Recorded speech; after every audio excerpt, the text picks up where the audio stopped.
السلام عليكم، كنتمنى تكونوا بخير وعلى خير. اليوم ان شاء الله غنشارك معكم هاد البيتزا اللي كتجي زوينه بزاف. كنتمنى الفيديو ينال الاعجاب ديالكم، وما تنساوش لايك واشتراك في القناه الا كنتو ما مشتركينش، وما تنساوش ديروا لايك للفيديو الا عجبكم وبارطاجيوه مع الاصدقاء والاحباب ديالكم.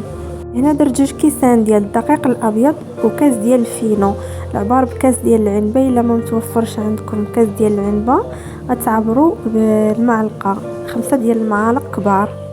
هنا درت معلقه صغيره ديال الملحه، شويه ديال الازير والزعتر، ومعلقه صغيره ديال الحليب غبره، ومعلقه صغيره ديال السكر، معلقه ديال الخميره، وغنحتاج الماء دافي باش غنجمع العجينه. كنبقى كنزيد الماء بالتدريج حتى كنحصل على عجينه لينه. غادي نزيد 2 معالق كبار ديال زيت الزيتون، وغادي نحط العجينه فوق سطح العمل وغادي ندلكها مزيان. كما شفتوا العجينه راه كتلتصق في اليدين، ضروري تكون على هذا الشكل هذا، وضروري تدلكوا العجينه مزيان باش تجيكم البيتزا هشيشه.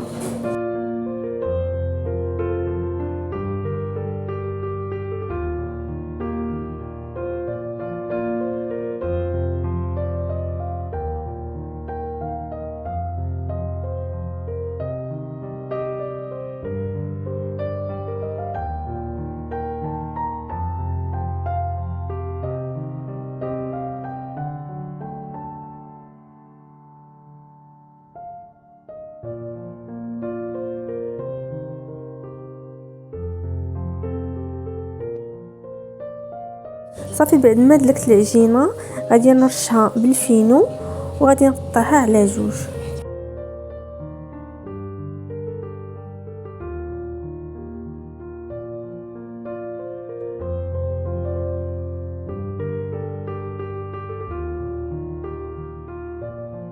صافي كنجمع العجينه بهذه الطريقه وغادي نغطيها ونخليها ترتاح، وندوز نوجد صوص طوماط.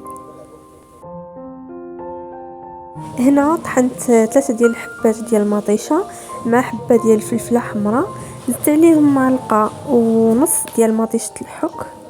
هنا درت 2 معالق ديال الزيت، معلقه ديال الملح ومعلقه ديال التحميره، شويه ديال البزار وشويه ديال الخرقوم، وحكيت شويه ديال الزعتر. هنا خديت مقله درت فيها شويه ديال الزيت وغادي نشحر فيها البصله والفلفله مع شويه الملحه وشويه البزار.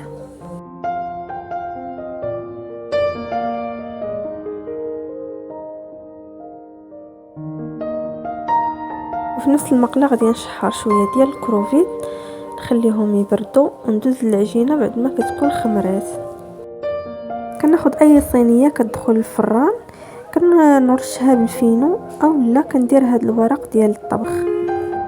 وخا ديروا هذا الورق ضروري ترشوه بالفينو من الفوق. صافي كنبقى نضغط على العجينه بهذه الطريقه حتى كتسرح لي العجينه كامله. صافي غادي ندوز ندهن العجينه بلاصه الطوماط مباشره، ما غاديش نطيبها نص طيبه.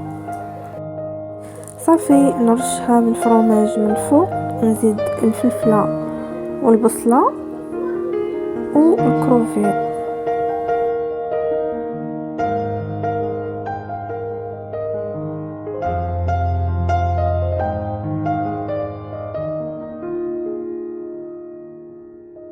صافي غادي نزيد الزيتون ونعاود نرشها بالفرماج وندخلها للفران.